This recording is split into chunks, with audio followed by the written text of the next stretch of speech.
नमस्कार मित्रों, मैं आपका मित्र दीपक तनेजा आप सभी का स्वागत करता हूं आपके सबसे लोकप्रिय चैनल योर कालचक्र में। बहुत ही श्रेष्ठ वीडियोस की एक सीरीज देखी हमने, जिसमें आदरणीय उत्तरा दीदी ने हमें प्रत्येक ग्रह को भाव अनुसार उसके फलों के विषय में बताया।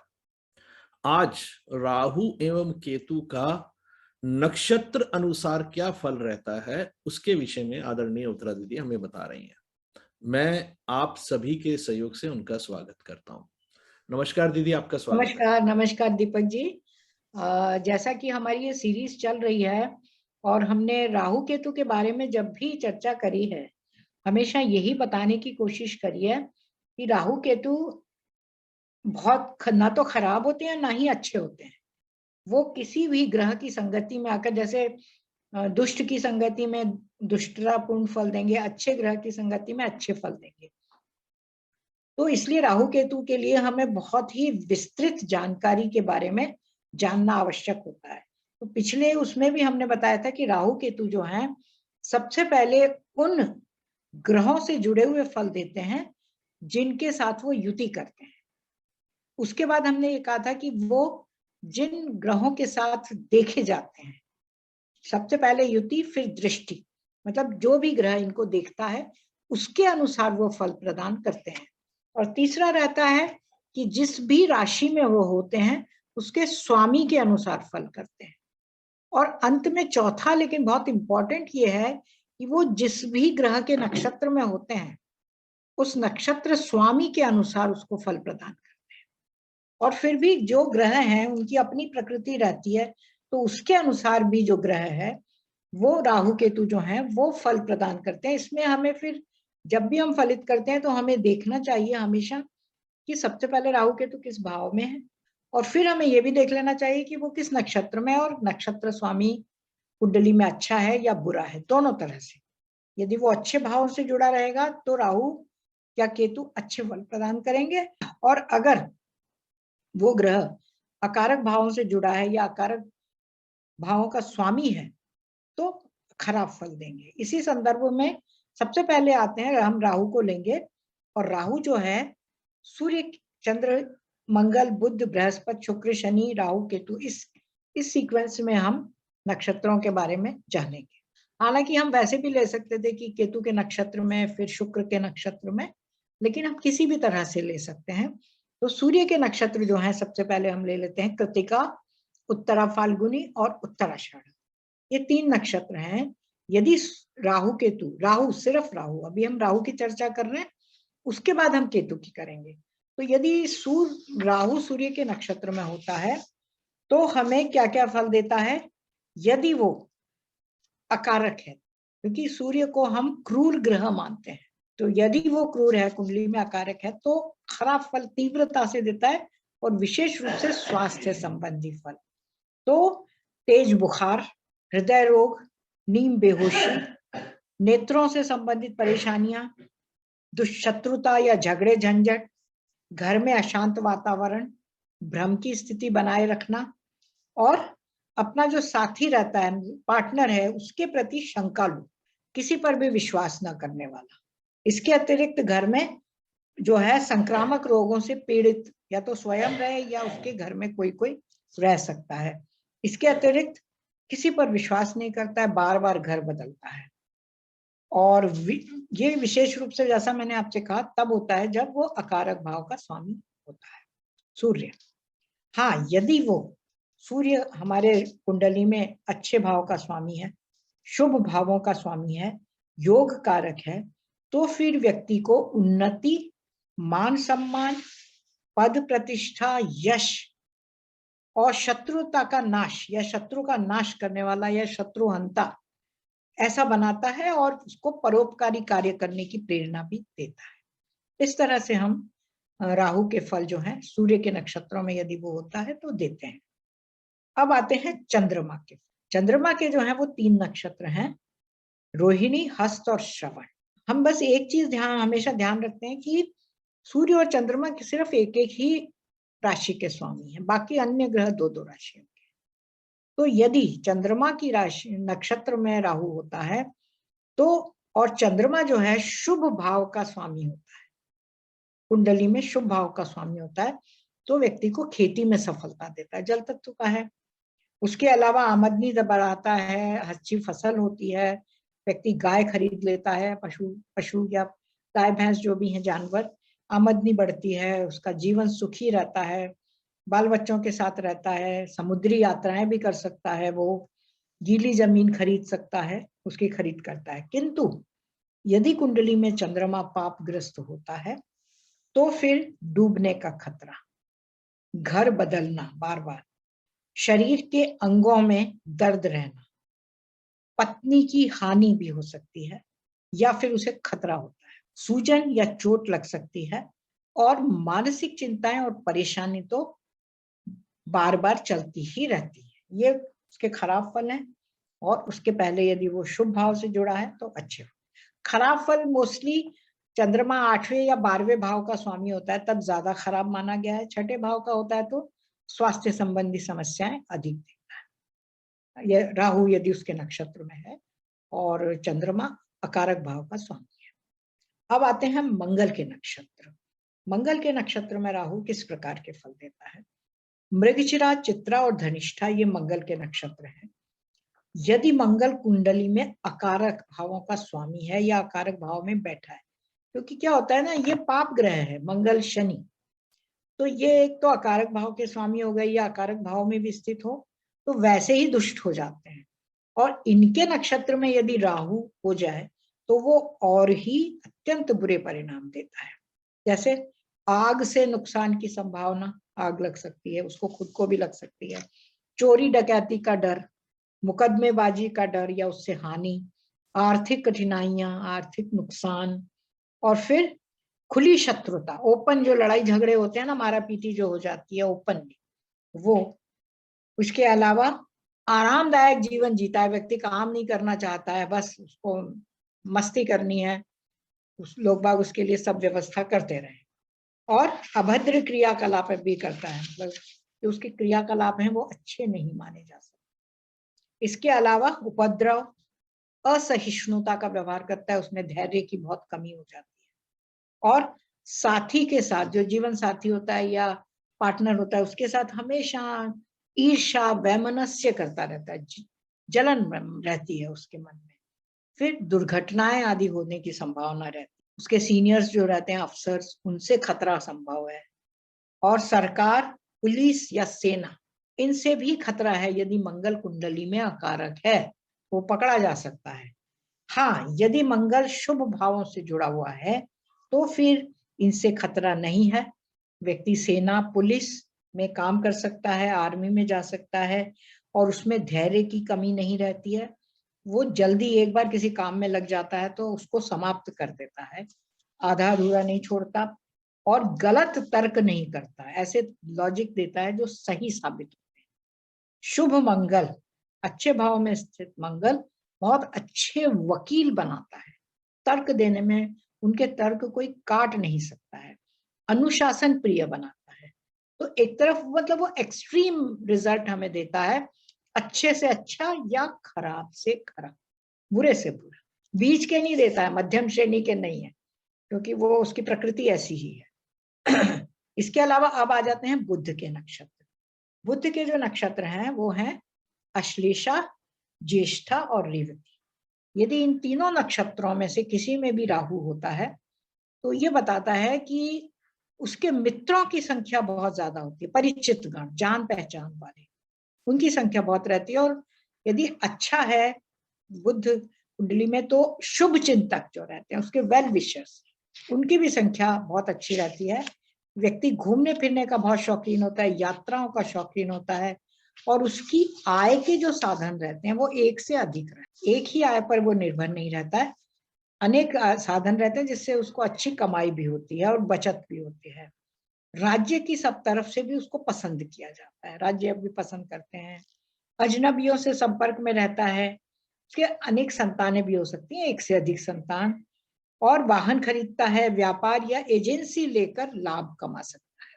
किंतु यदि बुध दूस्थानों का स्वामी होकर कुंडली में है और राहु उसके नक्षत्र में है तो व्यक्ति बिल्कुल झूठा, और धोखेबाजी, फोर्जरी, जालसाजी करने वाला होता है।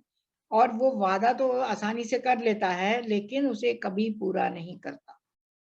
खूब दिखावा करेगा कि हाँ मैं पूरा कर लूंगा, किंतु अंदर से चालाक और बेईमान होता है, दूसरों को धोखा देता है, और उसके अपने कार्यों से ही ऐसे क्रियाकलाप रहते हैं जिससे उसके शत्रुओं की संख्या बढ़ जाती। झूठ बोलने और जालसाजी करने में बिल्कुल संकोच नहीं करता। सफेद झूठ जिसको हम बोलते हैं ना, वैसा वो बोलने की कोशिश करता है।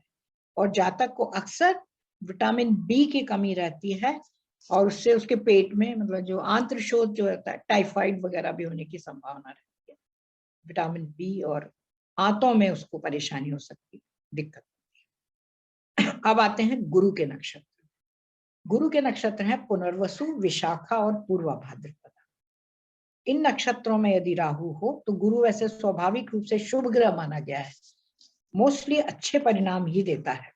और शुभ भावों का स्वामी हो तो राहु जो है उसके नक्षत्र में होकर एक तो शत्रुता समाप्त करता है, किसी से भी शत्रुता नहीं रखना चाहता व्यक्ति, चुनाव में जीतता है, मुकदमेबाजी या केस में भी वो विजय होता है, सरकारी अफसरों की निगाह में अच्छा बना रहता है, उससे लाभ भी उठाता है और काफी धन संपत्ति बनाता है।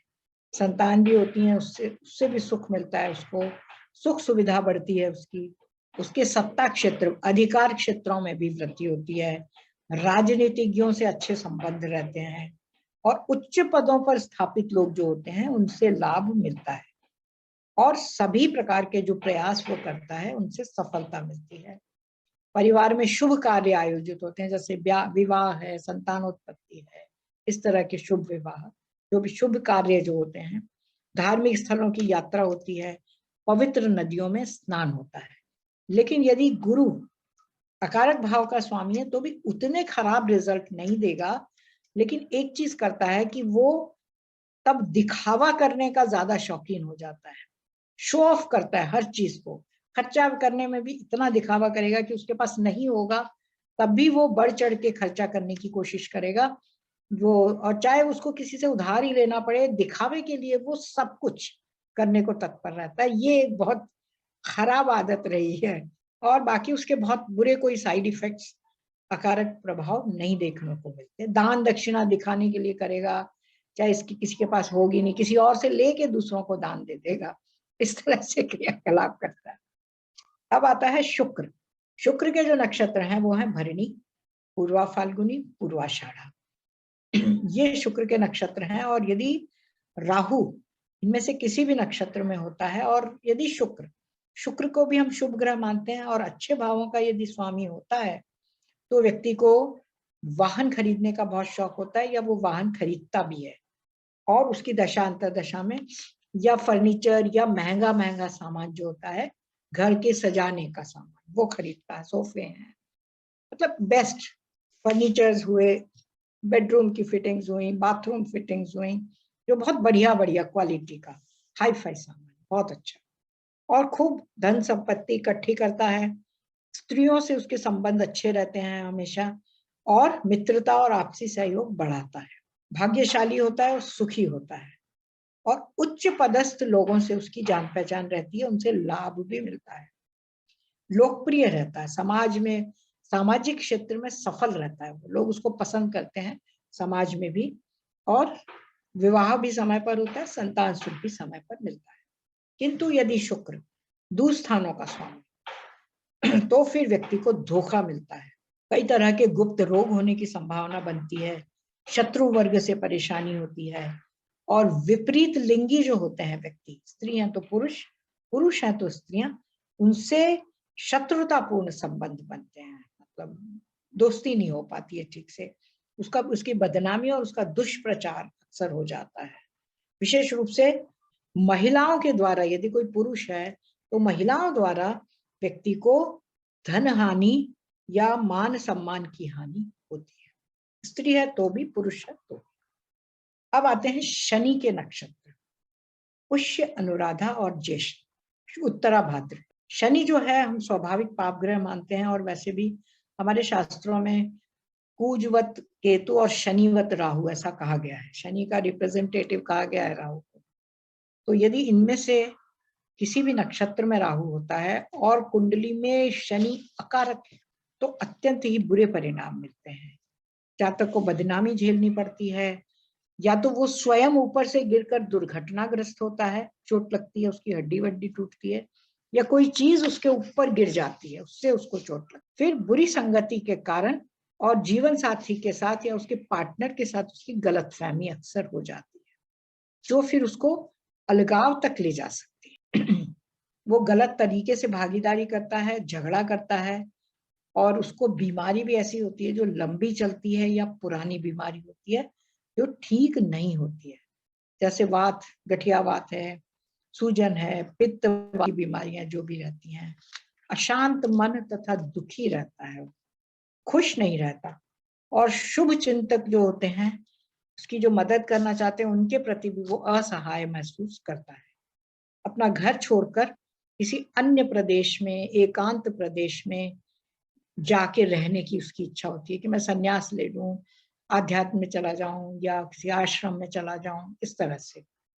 लेकिन यदि शनि शुभ भावों का स्वामी होता है तो परिणाम फिर इतने खराब नहीं मिलते, फिर सामान्य परिणाम मिलते हैं। वो जिन जिन भावों से जुड़ा रहता है और जिस भाव का स्वामी होता है या जहां स्थित होता है, उन भावों के रिजल्ट वो अपनी दशा अंतर दशा में राहु उसे सामान्य रिजल्ट। राहु अपने ही नक्षत्र, राहु यदि अपने ही नक्षत्र में है, उसके नक्षत्र हैं आर्द्रा, स्वाति, शतभिषा, तो उसके दिमाग जो है, मानसिक संतुलन उसकी बहुत हलचल से भरा रहता है।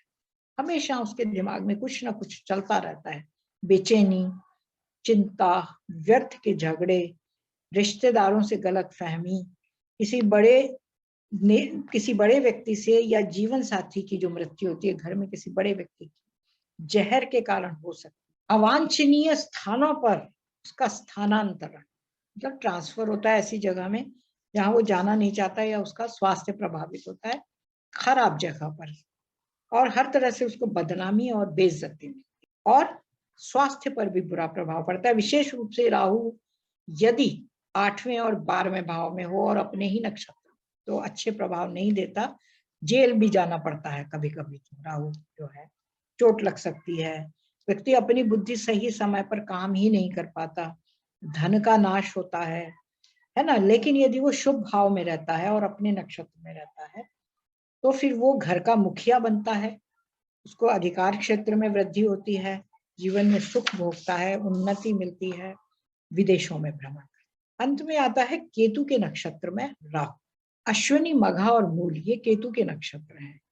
केतु के नक्षत्र में यदि राहु है और केतु शुभ भाव में नहीं हो तो फिर वही भ्रम की स्थिति बनती है, पैदा होती है, विवाद पैदा होते हैं लोगों से, उसको कीट पतंगों से, कीड़े मकोड़ों से बहुत खतरा रहता है, काट लेते हैं उसको, सूज जाता है शरीर, हड्डी टूट सकती है, छूत के रोग बार बार हो सकते हैं उसको, और परिवार के सदस्यों में कभी कोई बीमार हो रहा है, कभी कोई बीमार हो रहा है, इस तरह से बीमारियां चलती रहती हैं।